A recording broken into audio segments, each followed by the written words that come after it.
Look, I can't help but think that now might be a good time for a little fire and ice. These Oh, do not no, know. never a good time for fire and ice. What happens when you mix fire and ice? Warm water, baby. It's bubbling, baby. Warm water. Warm water.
Look, I can't help but think that now might be a good time for a little fire and ice. These Oh, do not no. know. Never a good time for fire and ice. What happens when you mix fire and ice? Warm water, baby. It's bubbling, baby. Warm water.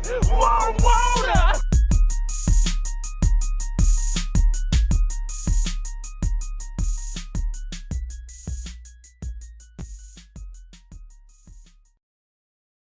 Oh, hey, there we are.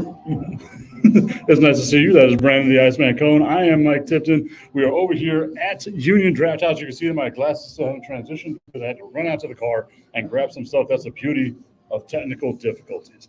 So there we go. It is Fire and Ice, 730 Sunland Park Drive over here at Union Draft House. 100 beers on tap. It's cider day, $4 ciders, $2 build your own pizza. I can't think of anything else. Like, well, what other reason do you need to come on out here other than the fact that they've got everyone celebrating Christmas? Even the bartender and the waitresses dressed up as elves today, Brandon. They are.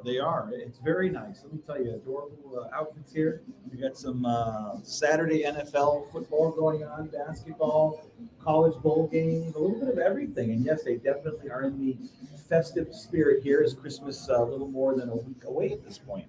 Thank you, Terry, for joining us here on Fire and Ice, and thank you for your patience as well as we meandered through all the little bit of issues that Brandon and I were having before we got started here on the show. But all that is good, and we are good to go here, Brandon. A little bit later on today, we're going to have Eddie Morelos from the Sun Bowl Association joining us to talk a little bit about everything that's going on with the Sun Bowl, all the events, all the ancillary events around the Sun Bowl as well. The best part about being over here at Union Draft House, Brandon, this is the most wonderful time of the year. It really is. We have NFL football on a Saturday. Yes. That is what makes me so excited about days like today. Currently, right now, the Vikings and the Bengals. A little bit later on, the Lions and the Broncos. And then there's another game in there as well that I cannot think of off the top of my head. Steelers play today, don't they? Oh, God, that garbage game, Yeah, right? they The got some crappy Steelers. games today. The Steelers and who? I'll check. It's not going to be a fun game to watch. However, we will be here. Steelers and Colts. They got three mediocre games. The best thing, Brandon, the best thing about what's going on with the NFL right now, when you talk about parity and like how weird of a season this has been, we are looking at the Steelers being a 7-6 team, being the 6th seed in the playoffs right now. We're another 7-6 team. The Buffalo Bills are currently the 11th seed in the playoffs and would miss the playoffs if everything started today. That's just showing you how weird and random this entire season has been. I'm loving it because, I mean, everyone complains about all the backup quarterbacks and stuff. I love it because people are getting a chance to kind of showcase what they're able to do.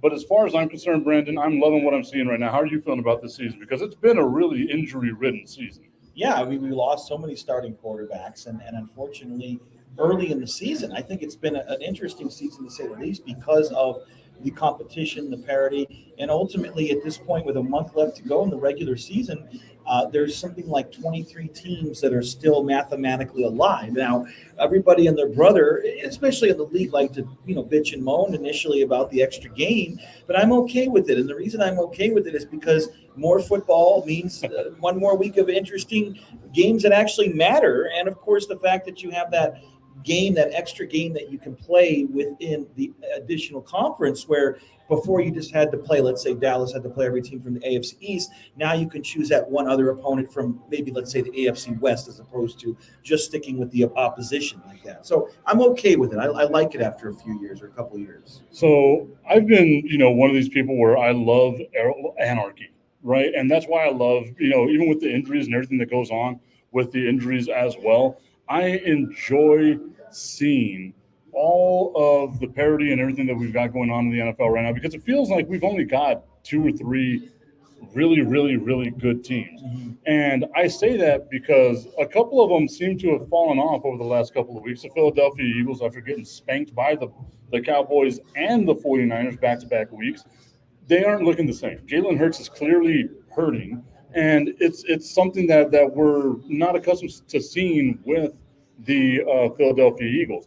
The same thing with Baltimore. Baltimore's struggling to get a couple of wins. Now, whenever they're clicking, both these teams are unstoppable. Mm-hmm. But they don't seem to be firing on all cylinders. And late in the season, it's really hard to do that because you have to navigate all the injuries. So to me, I can say Dallas and San Francisco, to me, are the 2 best teams. Whenever we look at the AFC, I can't say one team is the hands down favorite. No, there really isn't. I mean, I know that Baltimore pulled out that great game against the Rams in overtime, but I mean, clearly you could look at the Chiefs, and a lot of people are saying that they have a lot of vulnerabilities, which they certainly do. 5 losses, but if you think about all their losses, they've come, based on silly receivers dropping passes they shouldn't. An offsides call that a lot of people were saying was suspect, which it wasn't. But I mean, the point is that they are still, to me, the team to beat in the AFC, because once playoff time comes, they become that different team. And until Baltimore proves otherwise, or anyone else in the AFC, I'm still saying even on the road, they're the team to beat.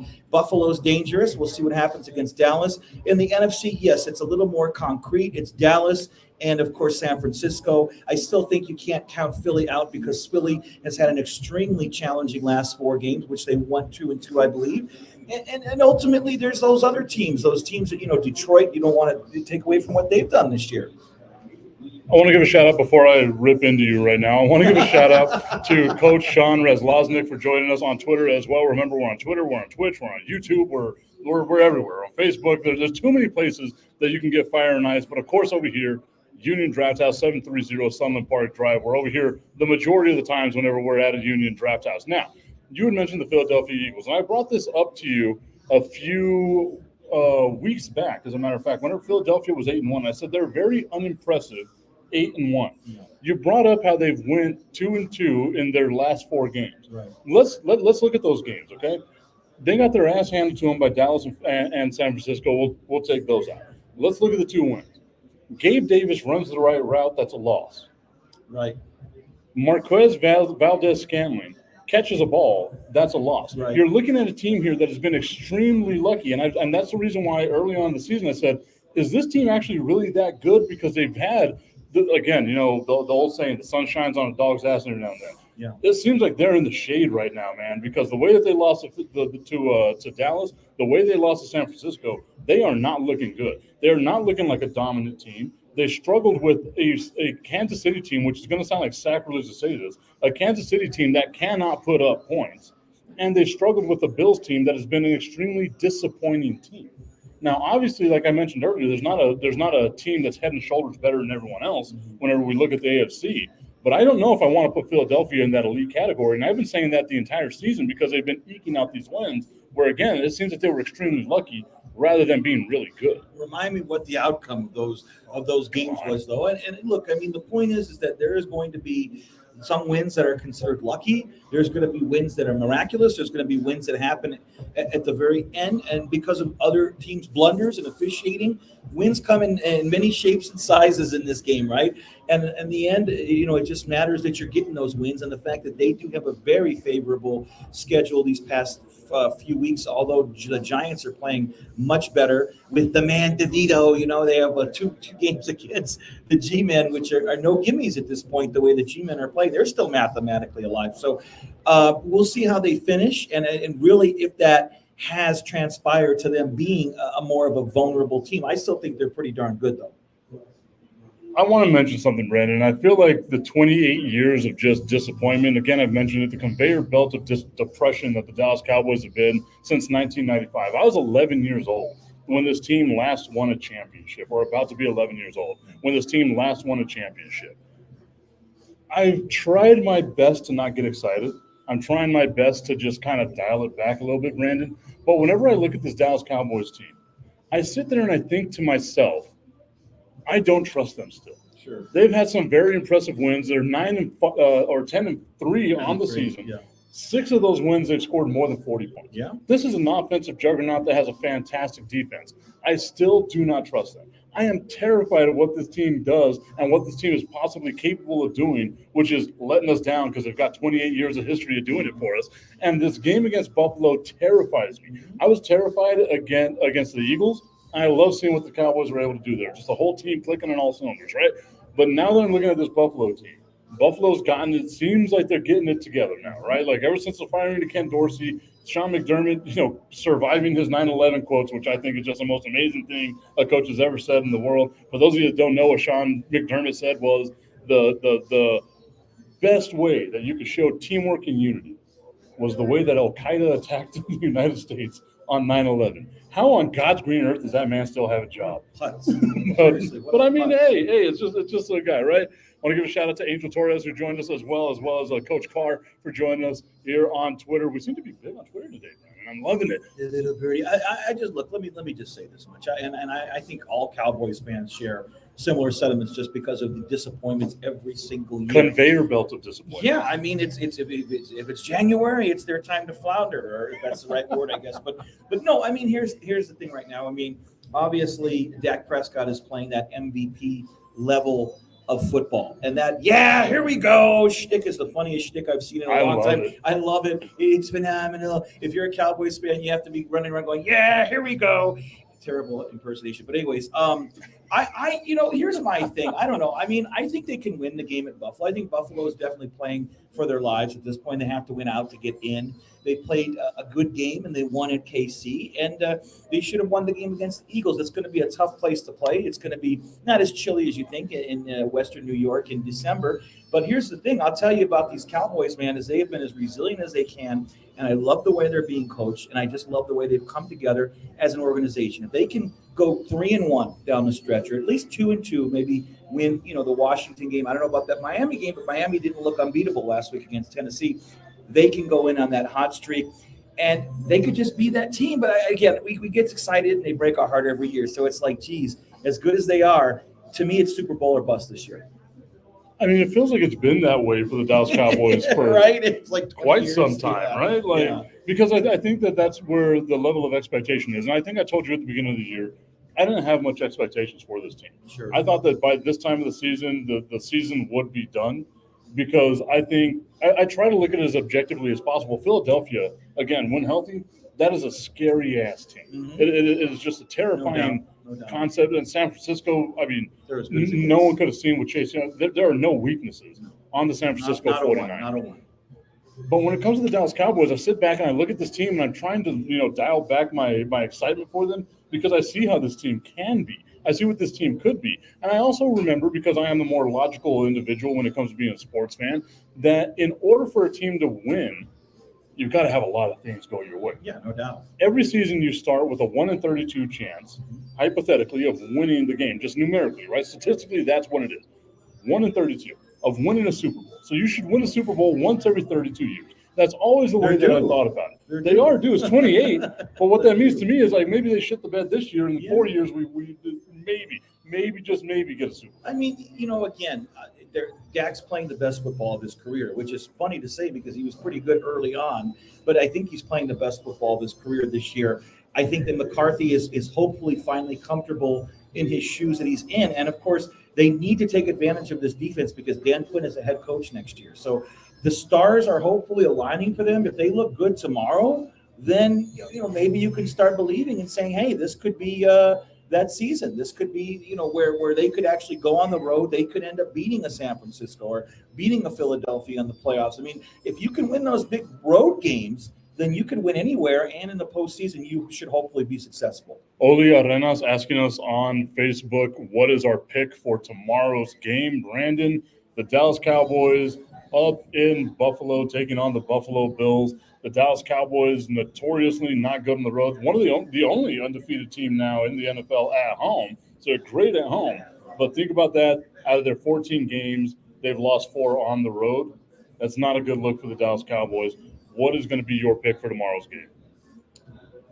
I think Dallas wins. I mean, it's not on grass, thank God. It's on turf. It's on turf. Thank you, Buffalo. I mean, Buffalo's good, but they have a lot of vulnerabilities. And I think that Josh Allen is obviously their biggest weapon, but I think that they can get enough disruption to Allen to make him do his Allenisms and throw maybe a pick or two.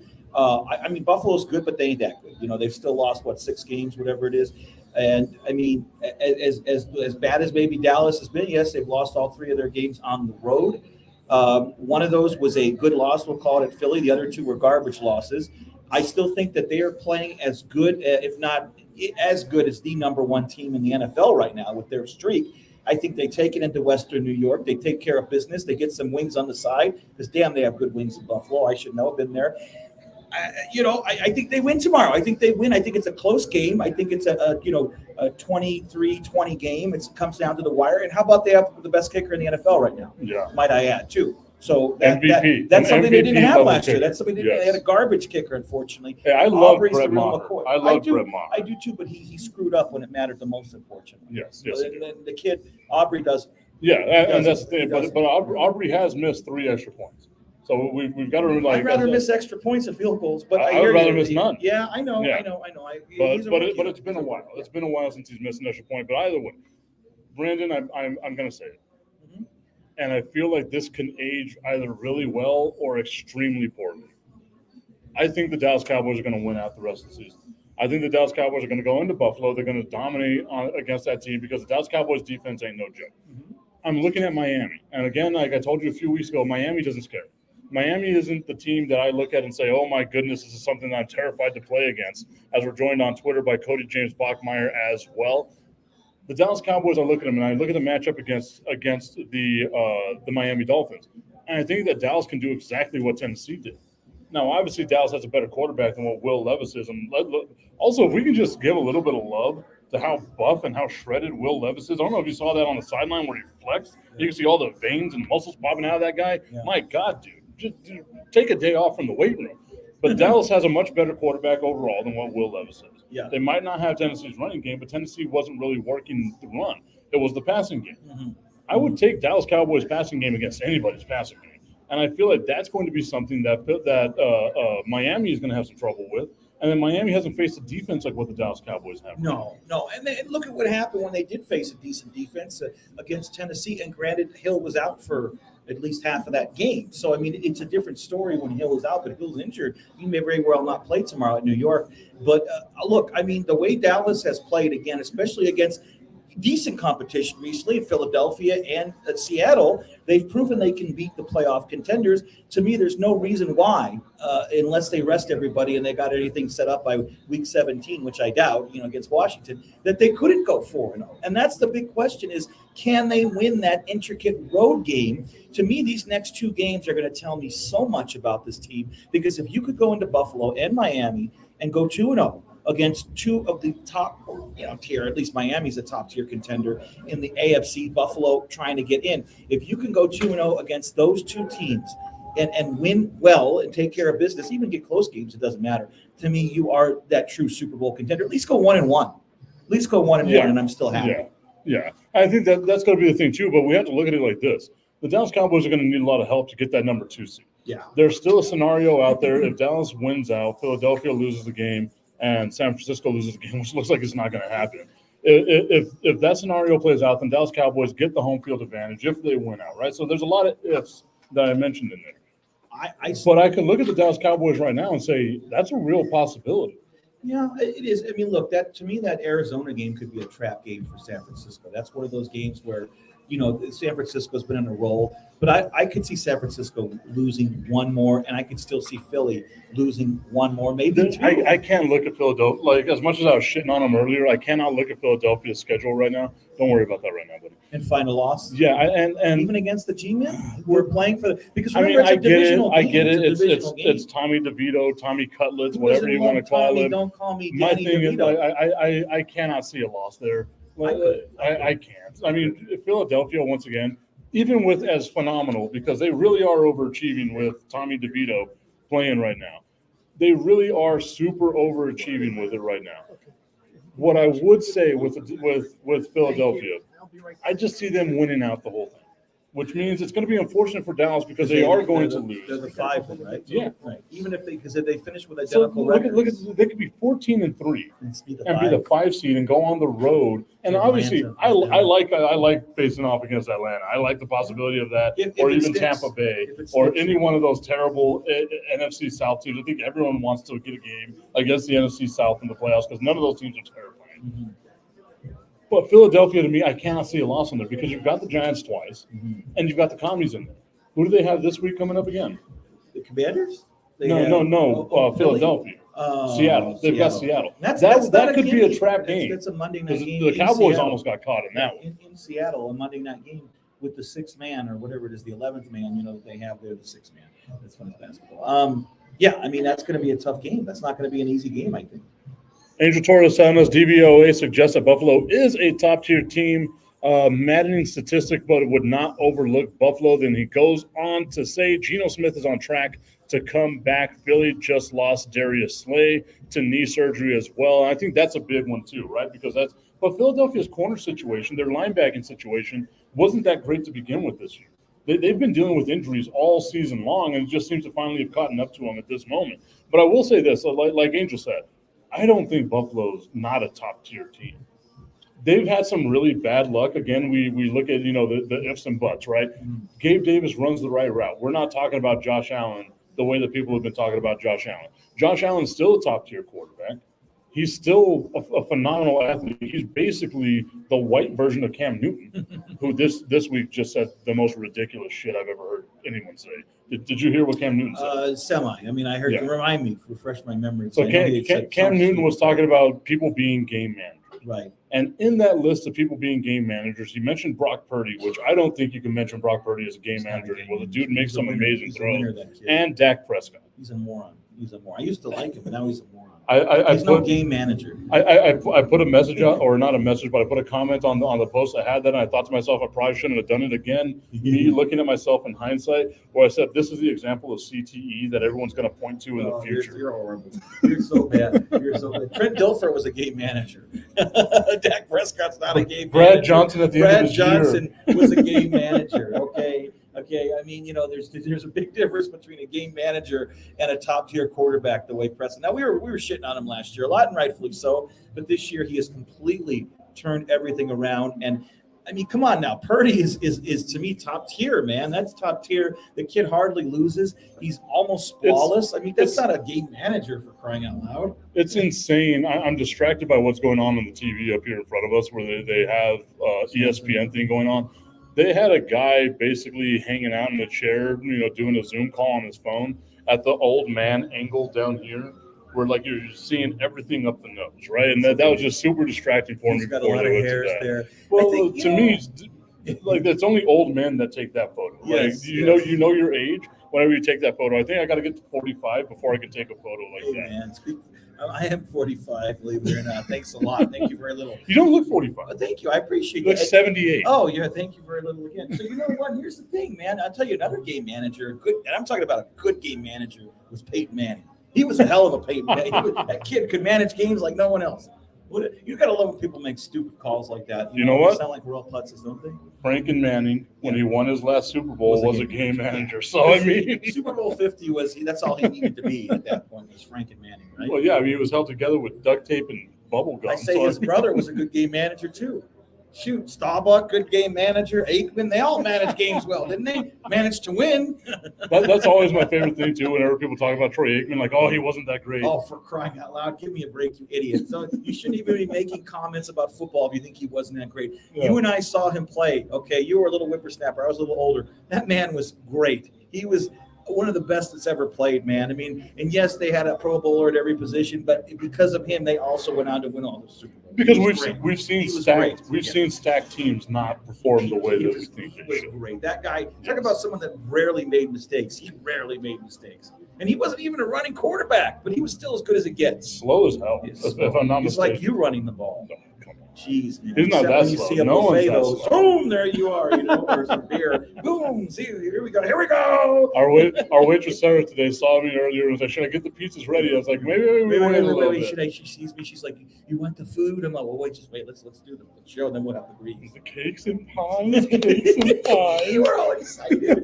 Beer, pizza, food. What more could you want? You're such a bad influence. How am I a bad influence? I don't know. Jesus Christ. You like to eat too? But it's a fun time. Yeah, that's what I'm going to say. I might die. I said it 1,000 times. I might die at 50, but I'm going to die having fun. Yeah, so it's gonna be a good thing for you, boy.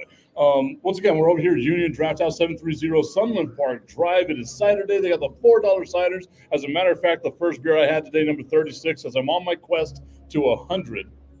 Eddie says he's trying to log on here, I guess. Okay. Well, all I got to do is just click the link. Yeah. Yep. Okay. So all it is, click the link, put his name, and then go on his way. That's all it takes. Anyway, 730 Sunland Park Drive, Saturday, $4 ciders. The first beer I had today was the Ace Pineapple. That's always a winner to me. I was super excited whenever I found out that that's what I had. Then I got this lawnmower as well. It's an IPA, but it's not as bad of an IPA. Actually, I can actually tolerate this one as opposed to some of the other IPAs that I've had out there in the past as well. We are joined right now, though, by our guy, Eddie Morelos, from the Sun Bowl Association. Right now, it looks like you're over at New Mexico State, my guy. What's going on? Yeah, I'm sorry, guys. Totally unprepared right now. I'm about to stat a basketball game, a women's basketball game, over here at the Pan American Center. I worked it last night. The men's basketball played UNM Lobos, lost by 1. It was an exciting game.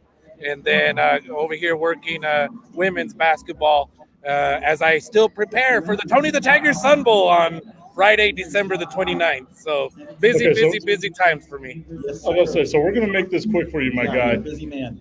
I thought that you spent the night over there, the way that I saw the stadium behind you and everything. I was like, oh my God, dude, go home once in a while. Tell us about some of the events that are coming up for the Tony the Tiger Sun Bowl that are right down the pipe for us.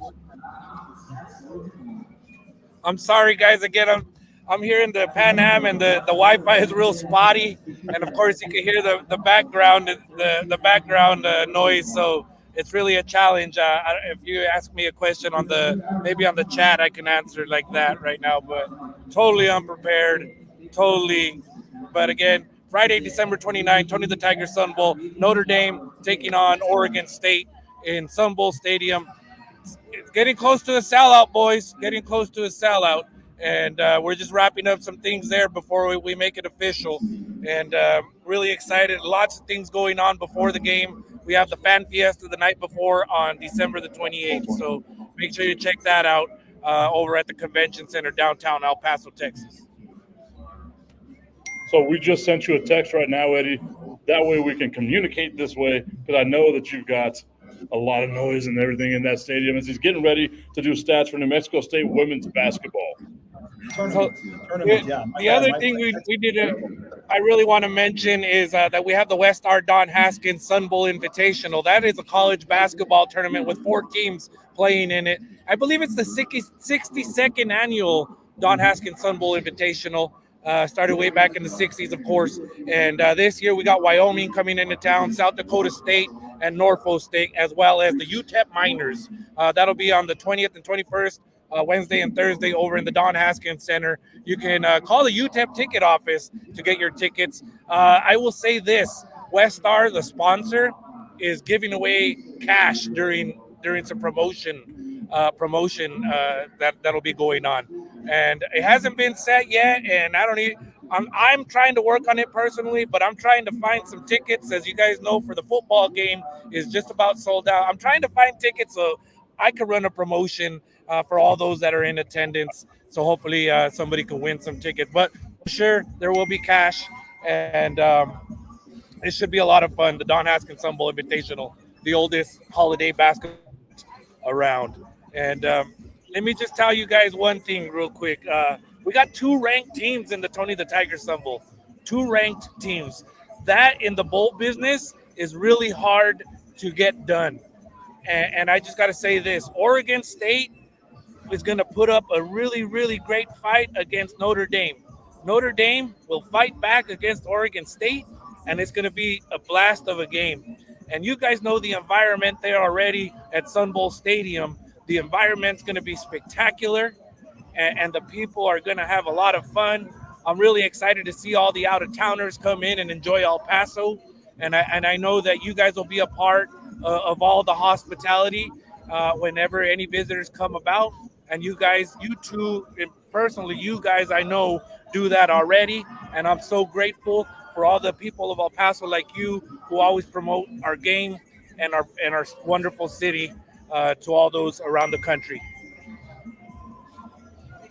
Hey, guys, thank you guys for having me on. Picks up, guns up. Tony the Tiger Sun Bowl, Friday, December 29th. I really appreciate it. It's kind of cool that we're doing this while I'm here about to start a game. So really neat stuff. I like the way he's courtside. Yeah, he is. At the Pan American Center. That's pretty cool. Thank you, Eddie. We appreciate you, buddy. Thank you.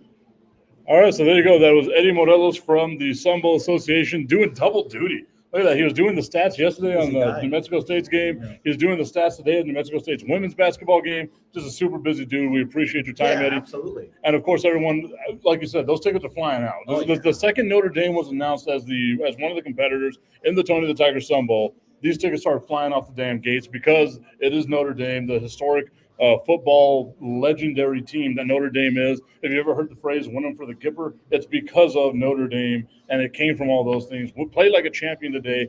I hate that team. Yeah. Just so we're clear on this, I am not a Notre Dame fan. I think they're super overrated. Yes. Their fans are terrible.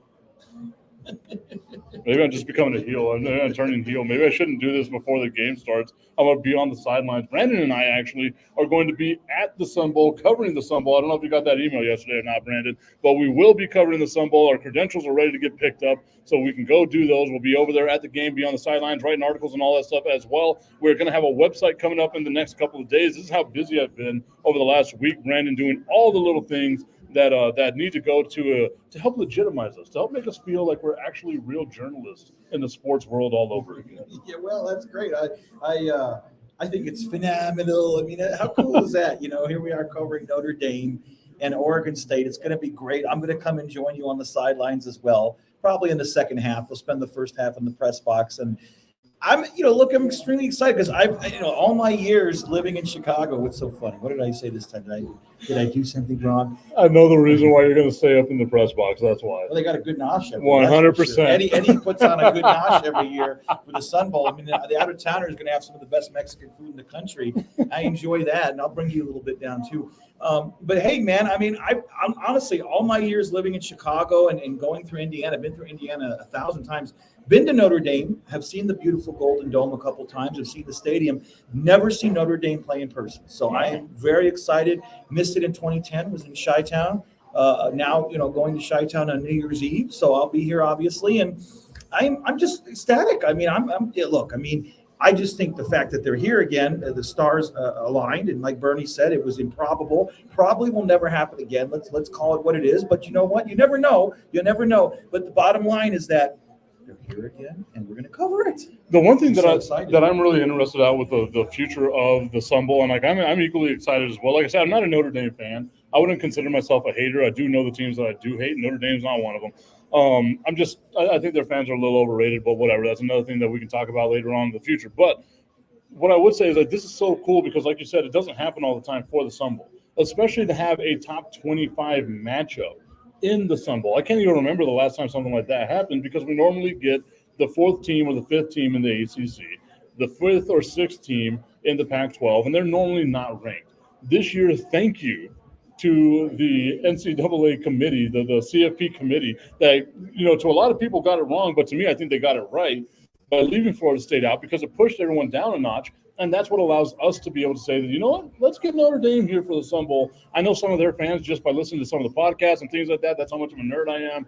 A lot of their fans are excited about coming back here to El Paso as well. I think Oregon fans are going to be excited about coming here just to get away from the cold. Absolutely, man. I mean, you come to El Paso, and let's see here. I can tell you like where it is now. Christmas Day, we're at 55. So obviously that's only 4 days until the Sun Bowl. So anything can happen, but if I had to guesstimate, the now meteorologist Iceman, I'm going to say it's in the low 50s for kickoff. I'll take low 50s over 20s, teens, like they're dealing with in many other parts of the country. Sunny. I think it's going to be sunny as well. Last time the Irish were here, it was overcast, it snowed, it was colder than the well diggers took us. But today, that day, it's going to be a beautiful day, I think. It'll be a great day. I mean, hey, you hit it around. Nothing else I can say. All right, so once again, tickets are limited. Get on them right now. Go over to the Sun Bowl Association. Go to Ticketmaster, wherever it is you get your tickets. Let's make sure we sell out the Sun Bowl. I'm very optimistic, Brandon, that the Sun Bowl is going to get sold out for this game especially. Of course. Oregon State, a very good team. Notre Dame, a very good team as well. This, to me, is going to be a hell of a matchup. I'm super excited about it, and I cannot wait to get down there on the sidelines. Thanks to Bernie Olivas. Thanks to Eddie Morelos for hooking Brandon and I up. As media members. Look at us being actual legitimate media members. Doesn't happen all that time. Now, Brandon, if you could get off your damn phone, which would be nice. Well, it's because I was texting Eddie. You weren't. You were reading an email. No, I wasn't. It was something about a lending thing. No. I was looking. See, I have it to the proof. See, he texted me, so I was texting you. You got to remember, I got that military like eyesight, man. I see Can those everything. glasses go dark again for me, please? 'Cause I don't want to see your friggin' eyes, dude. You know. Actually, it gives you a strategy because your eyes are like wandering over Exactly, here. man. I love you. You always get mad at me. It's great. It wouldn't be a regular show unless you got mad at least once or gave me the famous nudge like that. So those are all been accidents. You're in my area, man. I'm just I'm saying. in your area. You're in my area. Oh, for those have crying been out accidents. loud. I've been like, damn, he's gonna think I'm mad at him now. Yeah, right. I do. Every time you nudge me, I'm like, what's he pissed off about? It's been twice today that I've done it. It's the only time I've ever done What it. did I do this time to irritate this fella? You know, it's You like, dropped my headset. Sorry about that. It wasn't a drop. It was a damn microphone. You know, the look you gave me, you never give me such a look of disdain. Boy, were you upset. That's what I always say, the nicest guy in the world till I piss you off. Well, that's also the thing too, right? It's like you can tell. Like I'm one of these people. I cannot hide my emotions. I know. You can tell whenever I'm mad Oh, or if yeah. I'm frustrated. Any of those things. That's right. Stay away from me. I even know you're mad through your text messages, you know? That's how I know you're a mad, you know, like I've learned about my buddy. I'm like, oh, I think he's upset. I better leave him alone for an hour. I was talking to our guy. We got Andrew J. Polk here with us as well. He's doing some stuff. That's why you can't really see it on my shirt because I got the other mic over here. Probably shouldn't have been touching it. We're gonna do a little more as far as the video department goes. You're like one of those people that loves like touching this fuzzy thing. Do not stroke the mic. Don't stroke the I'm mic. sorry. In more than I one. like to, though. In It's more, I fun. know you do. It's like From personal experience, Shut Mike up. knows that you like to stroke. That's terrible. Stop it. Jesus Christ. Stop it. It's Christmas time and Hanukkah time. Yeah, that's why you said it was a gift. It is a gift that keeps on giving. And by the way, happy Hanukkah. Happy belated Hanukkah. Yes, happy belated Hanukkah to you. Happy holidays to everyone else. Last night was last night. Last night wasn't last night. Yeah, I had some Huh. potato latkes. Okay, so It's good. we're gonna meander here. The What's new? the lazy We always river meander. is gonna We take always us wherever it's meander. gonna take us. What do we do? Let's just go with the hypothetical. I want to join you one of these nights on Hanukkah in the future. What is it that I would have to do? Like, educate me on Hanukkah etiquette. Well, first of all, we sing, "Oh Hanukkah, Hanukkah, come light the menorah. Let's have a party. We'll all dance a hora." Okay, that's enough. What we do, like for example, last Sunday, I went up to Las Cruces for Chabad, and Rabbi Barry Smuckler, my buddy, he has a thing every year where they actually light the candle. One of the candles was like night 3, and then you celebrate with potato latkes, which are pretty much potato pancakes, and they are incredible. You have them with applesauce and sour cream, and then you have jelly donuts, and then he drops like Hanukkah gelt, which is basically Hanukkah chocolate for the kids, and they have dreidels. These little dreidels have Hebrew letters rather, and you spin them, and they have little games where if the kids land on a certain Hebrew letter, like a hey, exactly, H, whatever, you win a prize or whatever. So you get a present every night. So, that's how it goes. You light the candle traditionally at sundown, you say the prayer, and then you get a gift. That's Hanukkah for you. It's a great 8-day celebration. And do you also celebrate Christmas? Of course. So you're just all about gift Is giving. the Pope Catholic? Of course I celebrate Christmas. I mean, are you kidding me? I celebrate Christmas? I'm not a putz. I mean, we gotta do both, right? Well, I don't know. Yeah, well, I actually been celebrating Christmas since I was a kid, just because my mom married into a Catholic family. Oh. So, they're Italians from Chicago. And of course, Christmas was huge for them, right? Bada bing, right here. So, yeah, I started celebrating Christmas as a youth in Chi-Town, and I've been doing it ever since. And, that way I figure there's room for more gifts always. One of these days, I am going to join you for one of the Shabbat dinners. You Like, should I just want to go. Yeah, Like, Rabbi I wanna go actually asked experience you, I it. told him about you. You asked him. I told him you were a bearded fella and you should come, and it looks like, you're So just so you know, one of Andrew Polk's nicknames bestowed upon him by the one and only Asher Wildman is the rabbi. he is the rabbi. Yeah. Except the thing is that it's funny. Did I tell you about the rabbi that circumcised elephants? He didn't make much money, but he made big tips. Ga, ga, ga, ga, ga. Sorry, that's terrible. I'm so sorry. He didn't even laugh. That's okay. Anyways, yes, he looks like a rabbi. Now that I see it, where's your yarmulke? Wherever the tip is. Oh, shit. Anyways. I'm just leaving you on your island, man. This is all you know. Thank you. No, anyways, he's a Look good how man. Reddy's turning. Cool. That's I like- cool. I like that. Just the lighting. Let me hide. This is all my fault. You say a bad joke, I'm going to leave you on that island. That's going to be my 2024 New Year's resolution. Anytime Brandon Cohn says a bad joke, I'm just leaving him on the island. He's going to have to work it out. He's just Bring going to have back to. the bench. He's good. Yeah, there we go. We're bringing back the bench. We might bring back the bench in 2024. That's going to be something that we do. Okay, Brandon. So a few of the things that we've been talking about, we've been very Dallas Cowboy heavy today, just talking about them because they are obviously not just America's team, but the team here in El Paso that everyone really genuinely cares about. Let's talk a little bit about some of the other teams that are going out there in the NFL right now because we're down to it now, right? We're in our last 4 weeks of the NFL's regular season, and it doesn't seem like there's a lot of separation, especially in the AFC I mentioned a little bit earlier. The Kansas City Chiefs have been that one team that it seems that they've been bitten by either an injury bug, a bad luck bug. It's just something that's there for the Kansas City Chiefs. If you see the Kansas City Chiefs in the playoffs this year, are you scared of them? Yeah, I mean, sure. But they have no one that can catch a ball. It doesn't matter. I mean, Patrick Mahomes always seems to find a way. I mean, look, right now, it would be, to me, if Buffalo gets in, they'd be the team nobody wants to play in the AFC. But, yeah, I mean, the Chiefs are the Chiefs, man. I mean, and then last time I checked, they have – now this year they're probably not going to host the AFC Championship if they got that far. So long story short, this is a situation where they're always – a fearful team just because they have the best quarterback in the NFL and he can make things happen. He's the guy that last year they won a Super Bowl without the cheetah anymore. I mean, come on, if that wasn't miraculous and great, I don't know what is. Yeah, but I mean, it's crazy to say this, but Juju Smith-Schuster seems to be a difference maker on that team. I mean, look at the fact that he's not used in New England, which is insane to me because they don't have a quarterback, right? I've got Mac Jones on multiple dynasty fantasy teams, and I want to get rid of him, but I'm like, maybe there's some hope there. I don't think so. But now let's look at a couple of the other things that have happened in the AFC. Let's look at Thursday Night Football. The San Diego Superchargers are the most disappointing team in the NFL this year. Terrible. Absolutely terrible. Whenever you got someone like Justin Herbert, whenever you have an Austin Eckler, whenever you have a Keenan Allen, and you've got all these things, a great defense with a Khalil Mack, and you can go on and on about how great this team is supposed to be on paper. And you watch them just shit the bed on a Thursday Night Football game, being down 42-0 at halftime to a team that the week previously, 4 days previously, scored no points in the Las Vegas Raiders. Got shut out by the Vikings, who are up right now against Cincinnati. Was it 14-3 in the second quarter of that game right there? As we have Saturday football, I'm glad about having that.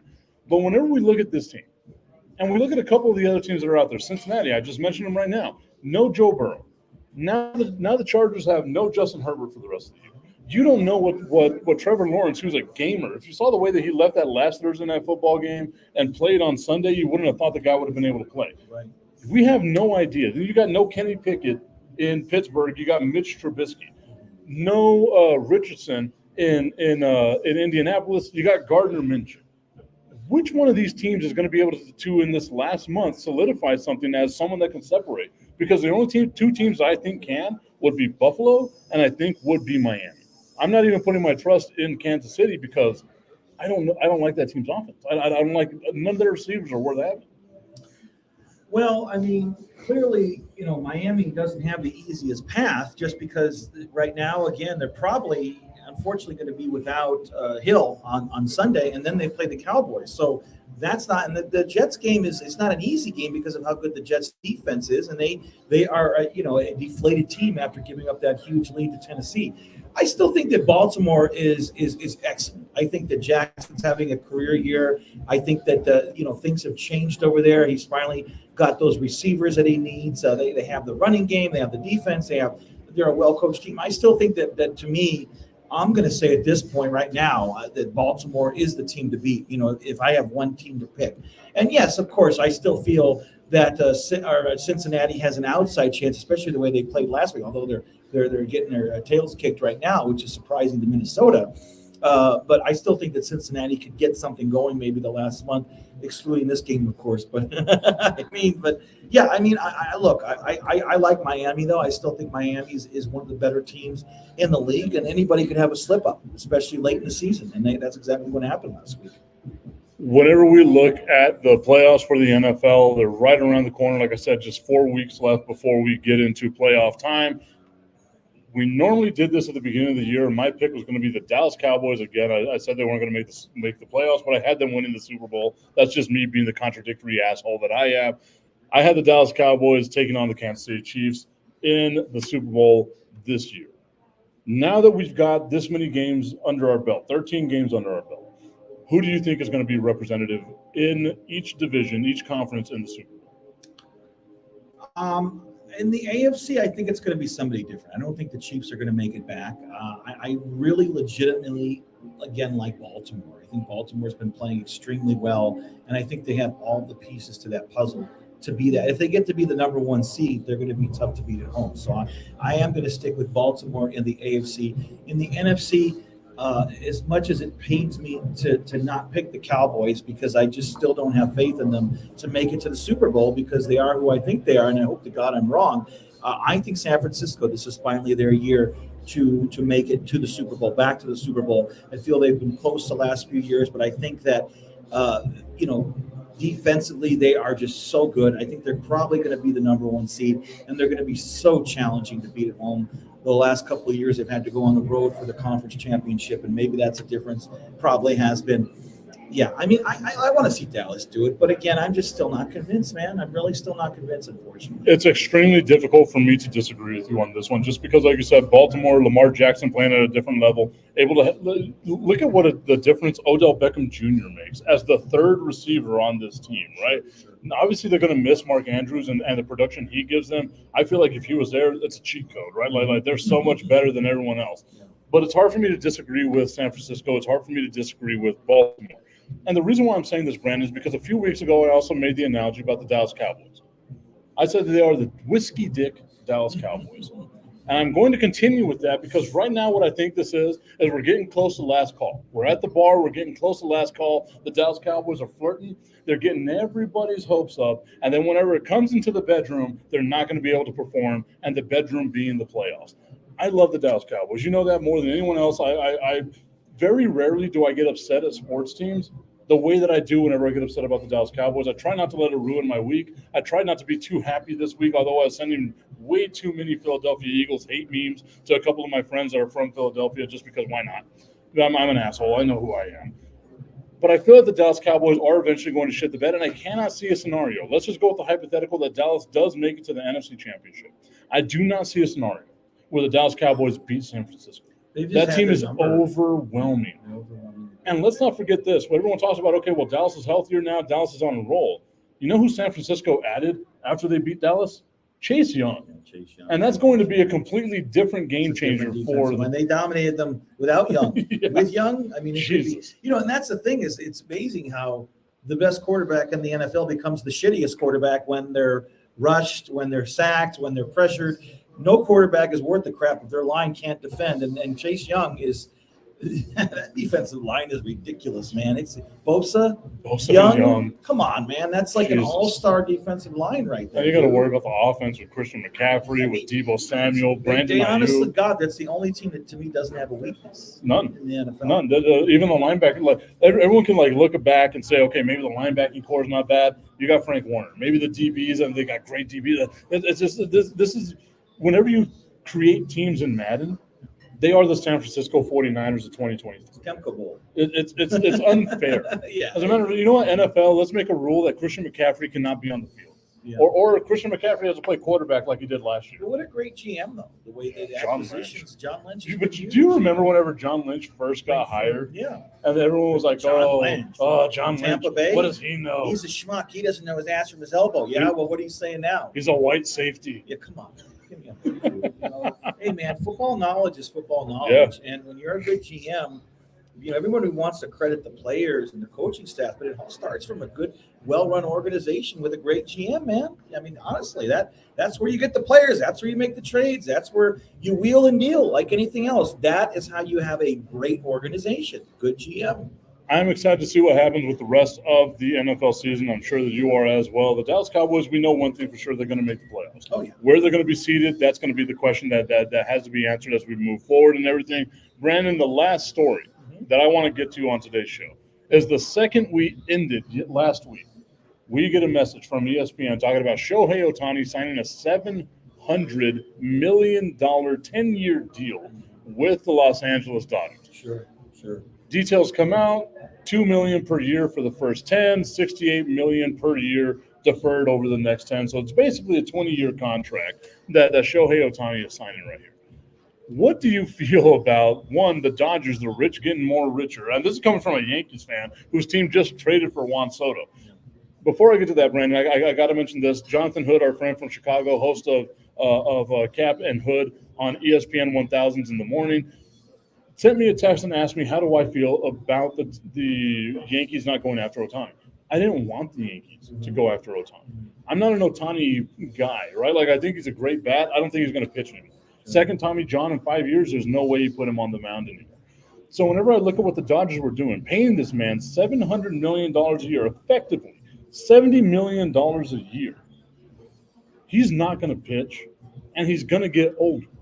And then you look at some of the clauses in this contract. He can opt out if the GM or the manager get replaced. Yeah, which, could happen in a year. Well, it's a sideshow shtick, and the Dodgers are such a successful organization because do you know how much you're charging for opening day tickets now? I mean, they're thousands of dollars. We're talking baseball now. I mean, like it's something like $500, and that's like a standing room only seat. That's insane, man. I'm never paying that much, unless I'm going to watch Babe Ruth. I mean, seriously, it's a sideshow. Yeah, I hear you. It's a great look. It's a good PR move.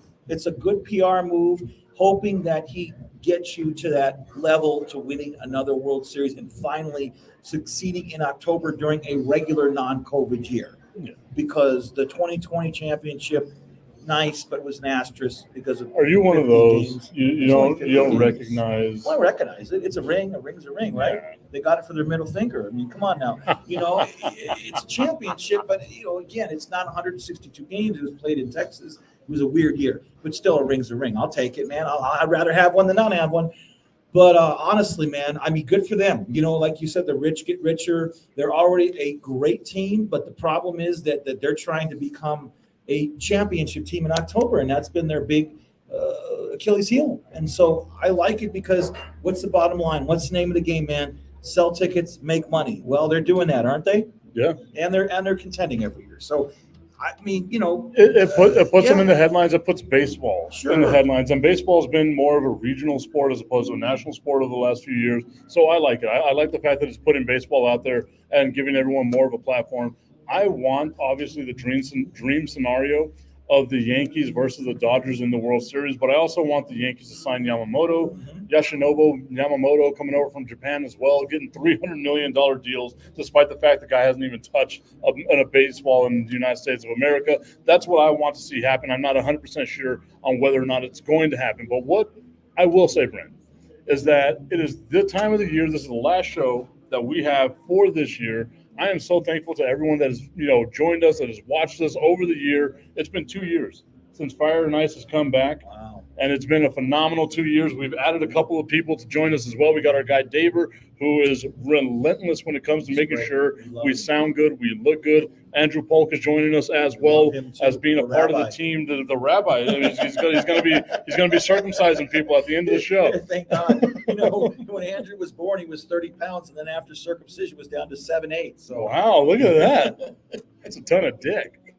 That's what he just said. Be thankful for it. But thank you everyone that has supported us. We got some great plans coming up in the year of 2024, so stay tuned with us as well. I want to give a shout out to our friends over here at Union Draft House, 730 Sunland Park Drive. They've got a new location on George Dieter as well, which is where we are going to be beginning next year as well. So we're looking forward to getting on out there. I'm all looking around and what? Who, me? This guy? No, not me. There's no way at all. Daver. So a couple of things that we learned this year is, one, the Dallas Cowboys are who we thought they were. Baseball might be back. Who knows? College football, everyone's going to sit out a bowl game because that's just the way it is. And the way to get into Brandon Cohn's pants is with a ring. That's all you got to do. So the Dodgers can get into your pants. Like it, just put a ring on it. Yeah, there you go. You're funny, dude. I love you. Happy holidays, everybody. Thank you for everything. You guys are phenomenal. We couldn't do it without you. You were trying to end the show with more Trump, weren't you? Yes. He was. Yes. We need to build a wall around Brandon Cohn. Build a wall around me. More walls. A lot of walls. Too many walls.